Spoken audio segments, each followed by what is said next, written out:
Everything's...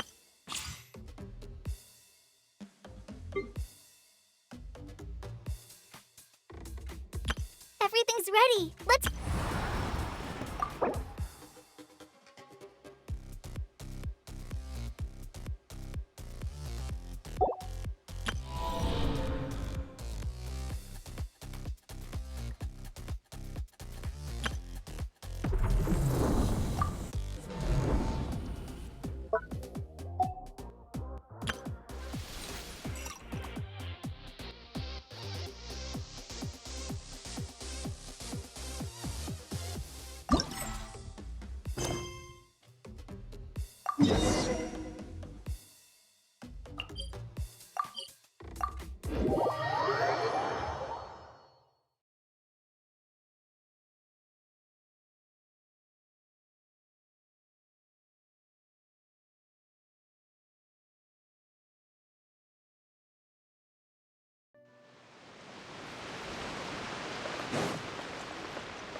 Wait, the person drinking tea over there. Isn't that Yelan? Oh, looks like she's having some kind of tea party with friends. We're just in time. Aren't we gonna go say hi? Well, Officer Edler, after all that work, I think we've got them this time.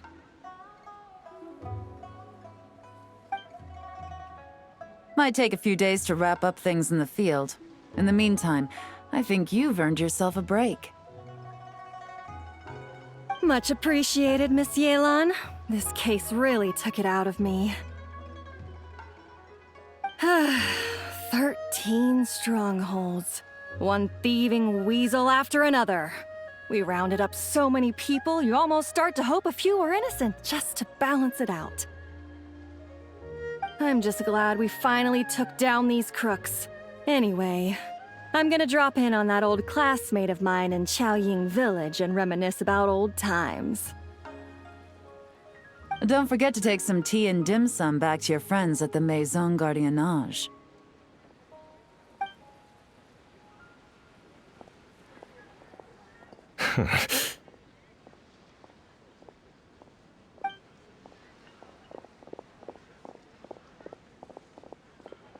Oh, looks like Yelan's friend left.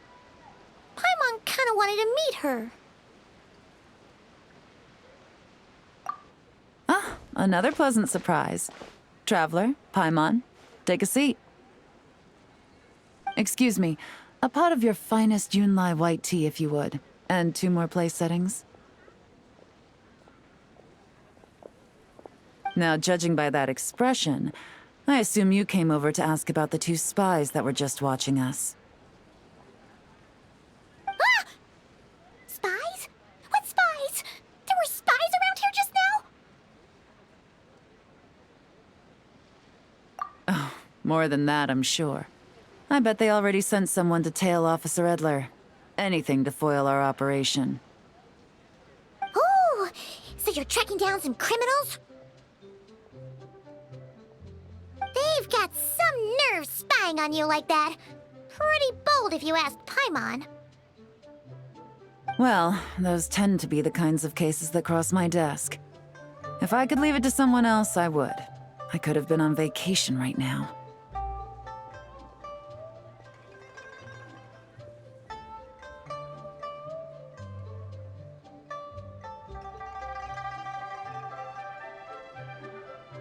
Mora laundering, to the tune of 10 figures and counting. Laundry? What does that have to do with Mora? And who are these figures? There are 10 of them? In layman's terms, a certain merchant in Fontaine possesses a large amount of Mora obtained through illicit means. But it's easy to get caught when you're moving that kind of cash. So you cover your tracks, create a front to avoid detection, and what do you know? Your illegal Mora now looks completely legit. And this merchant's front of choice? fine art and antique auctioneering. He buys goods from all over Tevat, brings them back to Fontaine, and rebrands them as pieces of fine art, driving up their price in the process. Then, when the items go to auction, he buys them up at their inflated price with his own illicit funds. And through this exchange, the proceeds he receives in return are clean. This process allows him to legitimize his illicit wealth. He even launders Mora for other criminals as well, a business which earned him the title, the Dark Financier.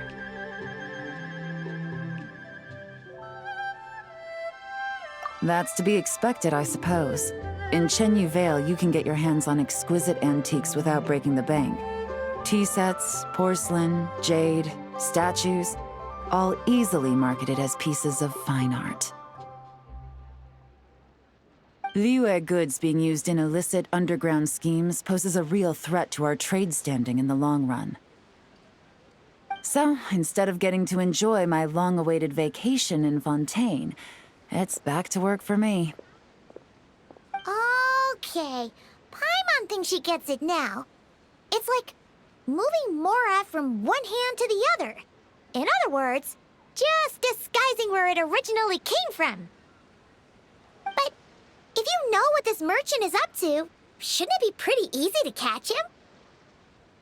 You go to the auction, wait for him to appear, then nab him right as he goes to purchase his expensive piece of Liyue art. Not a bad plan, Paimon. But there are too many loose ends. If you were the mastermind behind this whole scheme, would you really expose yourself as the face of the operation? Oh, yeah. You wouldn't want to be seen doing the dirty work. You'd send someone else instead. Like, if Paimon was the bad guy, she'd send the Traveler. No, wait! Even if Paimon turned bad, the Traveler would never. Paimon would need, like, a group of minions or something. Oh, Paimon gets it now.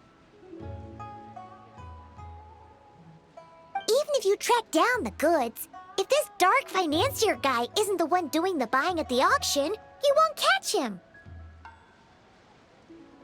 It's not just a matter of who's at the auction.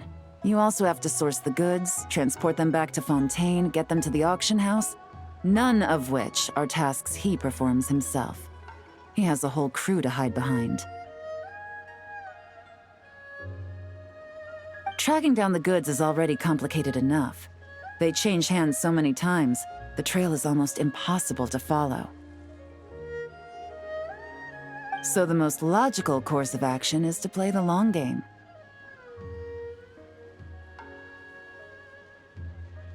You start small.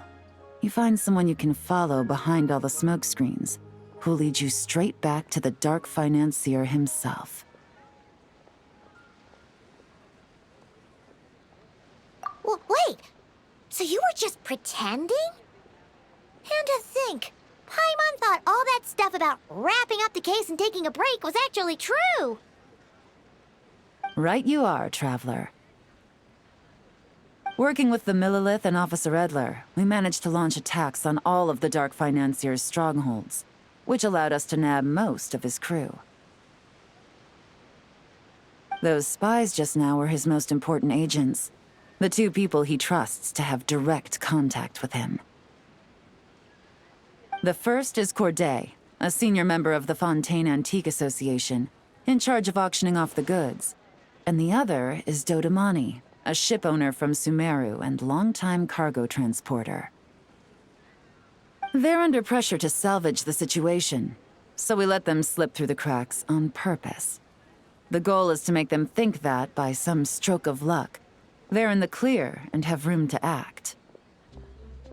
They think keeping tabs on Officer Edler will allow them to operate under her radar and get whatever remains of their goods out of Liyue.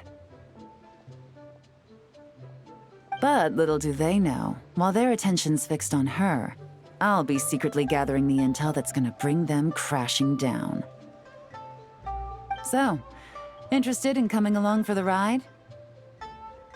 I'm curious how you take to this line of work. Could be some potential there. Yeah, we kind of stumbled into this whole thing, but now we're a part of it too. Let's do it! For Yelan, for the people of Chenyuvale, and for, the Liyue business world! I admire your selflessness, Traveler in Paimon. Let me be the one to look out for your self-interests, then. Namely, your payment. How about we do this the Fontanian way? You'll get exactly what a top agent receives for a dangerous field mission. Getting started is always the hardest part, but luckily, I have a lead. The Dark Financier's crew is even more on guard than usual, so our best bet is to do some counter-surveillance to get on the right track. And I think I know just the place to start. Let's head northeast and see if I'm right.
I'll catch up.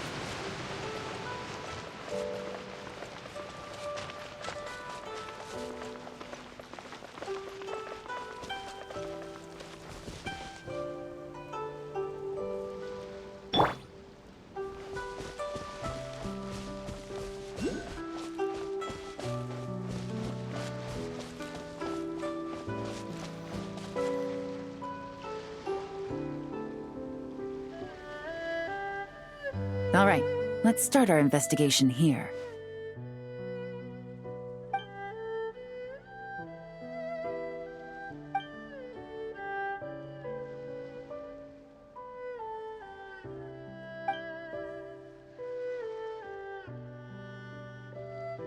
So, we can all agree this is just a normal stretch of wilderness, right? Paimon doesn't see any bad guys to nab around here.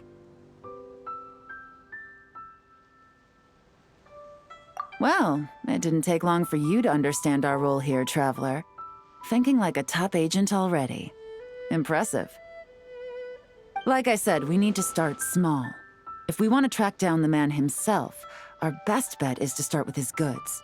So right now, finding his stock is our #1 priority. And to do that, locating his hidden stronghold is imperative. Which brings us to why we're here. Pretty good vantage point from up here, don't you think? Huh, guess so. Paimon can see the port of Elang Wharf, the boats in the distance, and some kind of tower. What's that for? It's a lighthouse. The Millilith use it to monitor the situation at sea. In addition, the flashing of the light can also serve as a means of communication. Oh, let's hear it. Not too far off at all, Traveler. The Millilith maintain an impeccable level of security in Chenyuvale through consistent patrolling. This location offers a perfect vantage point to observe their lighthouse signals and deduce their patterns of behavior, which is a huge help if you need to move goods under the radar. So we should be able to find traces of the Dark Financier's scouts in this area. doesn't quite follow, but she'll take your word for it. It's simple. Just take this forensic imaging device and investigate the surrounding area. As long as we're meticulous, I'm positive we'll find something.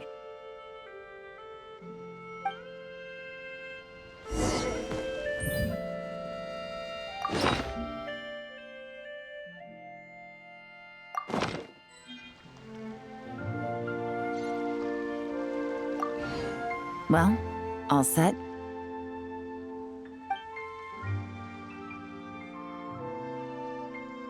Remember, an eye for detail is key. Clues are often hidden in plain sight.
Some good finds. Whatever door this key opens could be critical to the investigation. And this carrier pigeon tube contains several coded messages. Huh. So there really is evidence around here. It's like these guys aren't even afraid of getting caught. What if the Millilith noticed them spying and decided to investigate? These objects suggest the Dark Financier scouts were likely disguised as fishermen. People like that are trained not to crack under pressure. All they'd need to do is come up with a believable excuse, like needing a place to rest. The Millilith can't investigate or apprehend a civilian without probable cause. Ugh. Paimon can just see their smug faces getting away with something like that.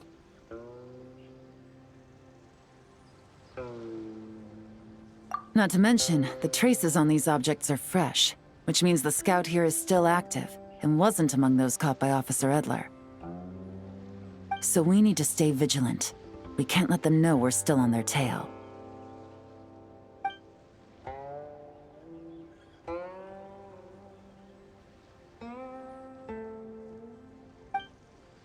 I had a hunch this area was being used as a lookout, and I was right. But that still leaves the question of where the goods are hidden.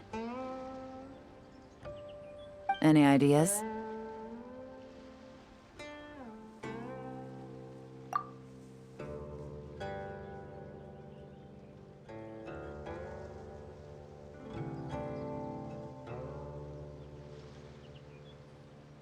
Spot on again, Traveler.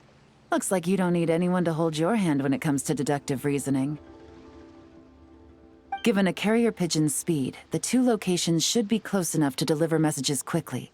That means the base we're looking for should be within a certain radius. Ruling out areas within line of sight of the lighthouse, as well as places with a lot of foot traffic.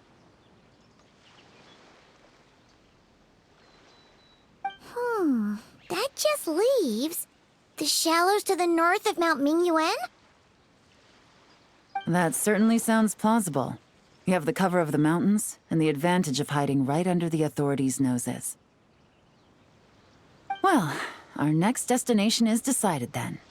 Let's go.